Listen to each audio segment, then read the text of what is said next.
Halo, selamat datang di channel Ready Global, channel pendidikan untuk semua kalangan. Nah, kita lanjutkan pembahasan hari ini masih tentang sistem respirasi, di mana kita kali ini akan membahas otot pernafasan. Pada video kali ini saya akan membahas otot-otot apa saja yang bekerja pada pernafasan, yaitu pada inspirasi atau menarik nafas dan pada ekspirasi. Nah, pada video ini akan dijelaskan mengapa kontraksi otot dapat mempengaruhi inspirasi atau penarikan nafas tadi. Untuk itu, ini perlu dibahas agar kita bisa mempelajari tentang sistem respirasi ke depannya, maka ini harus kita ketahui. Oke, kita mulai dari pembahasan otot inspirasi utama. Yang utama. Sebelumnya kita tahu dulu bagian-bagiannya.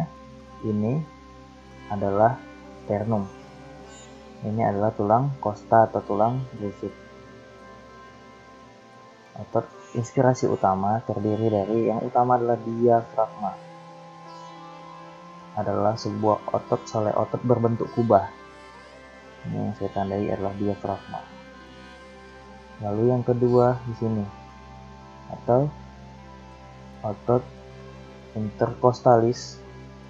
Inter itu artinya di antara, jadi dia ada di antara kedua costa. Intercostalis externus, yang arah geraknya ke bawah, seratnya arahnya ke bawah.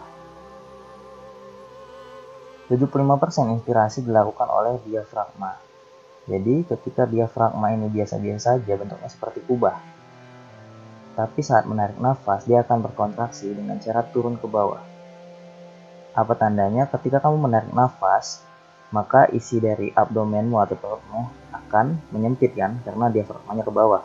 Dia jadi lebih sempit. Nah, dia ke bawah diafragmanya. Akibatnya perutmu akan menonjol ke depan atau membuncit.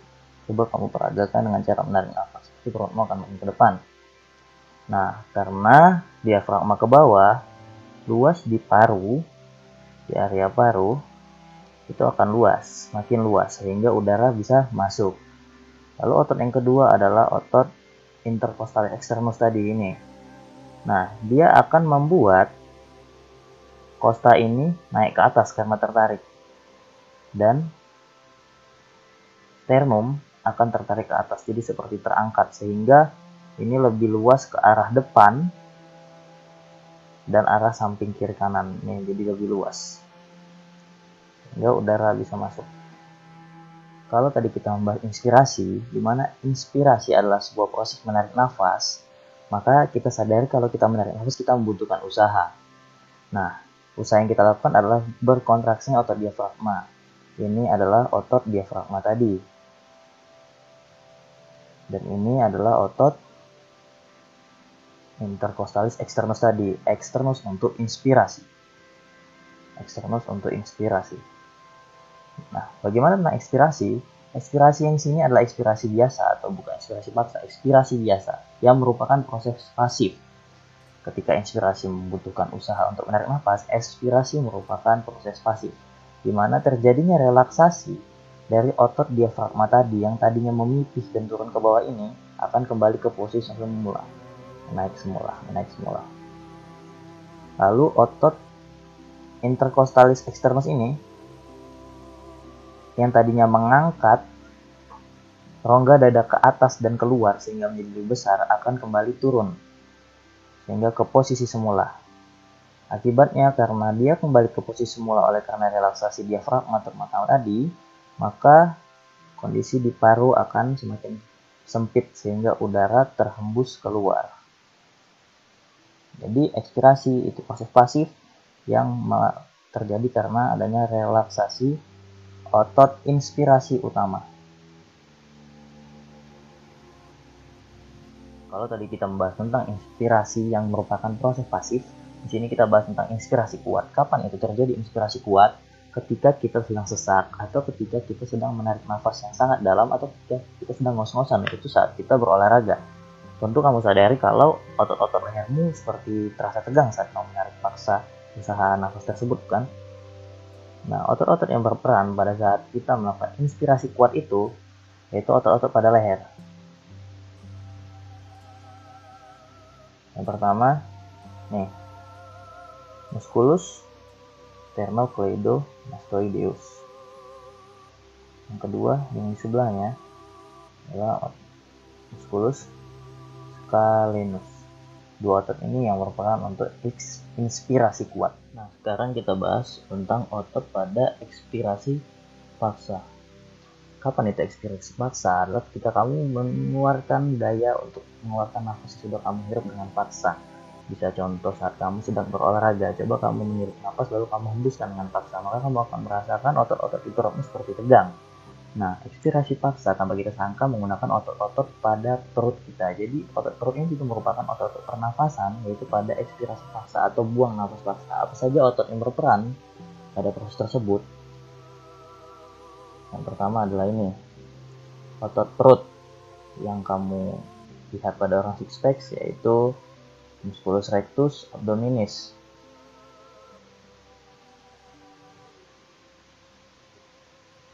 Lalu otot abdomen juga, otot perut juga, yaitu musculus obliquus externus dan kawan-kawan, yang dalamnya juga internus serta usus.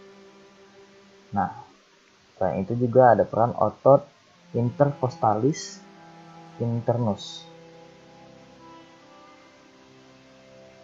Kalau tadi kita bahas intercostalis externus untuk ekspirasi, ini intercostalis internus untuk ekspirasi paksa. Otot musculus internus costalis ini ada di dalam otot musculus externus intercostalis. Jadi kalau ini lapisannya kita buka, maka akan terbuka ini. Ini yang externus, nah ini yang internus di dalamnya. Kalau tadi serat yang externus berjalan ke bawah, internus seratnya berjalan ke atas, sehingga akan mengencangkan dinding paru secara paksa ruangannya, sehingga nafas dikeluarkan secara paksa. Begitu juga otot perutnya. Jadi kalau otot perut ini berkontraksi, maka perut akan terdorong ke dalam lebih ketat, lebih sempit. Nah, ruang perut yang menyempit akan mengakibatkan diafragma naik ke atas. Karena diafragma naik, maka ruangan di sini jadi makin sempit, darah keluar. Oke, jadi mari kita ringkas apa yang kita dapat dari video pembahasan kali ini, yaitu otot-otot yang digunakan pada saat bernafas, yaitu inspirasi, di mana inspirasi merupakan suatu proses aktif yang merupakan usaha. Sini pada inspirasi biasa melakukan bantuan otot utamanya, yaitu otot diafragma.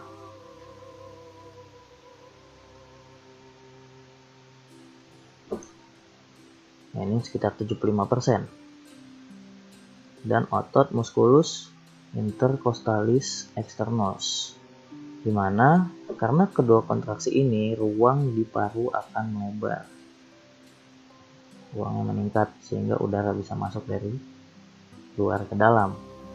Nah, sementara ekspirasi biasa itu merupakan proses pasif, yaitu terjadi relaksasi dari otot-otot inspirasi tadi.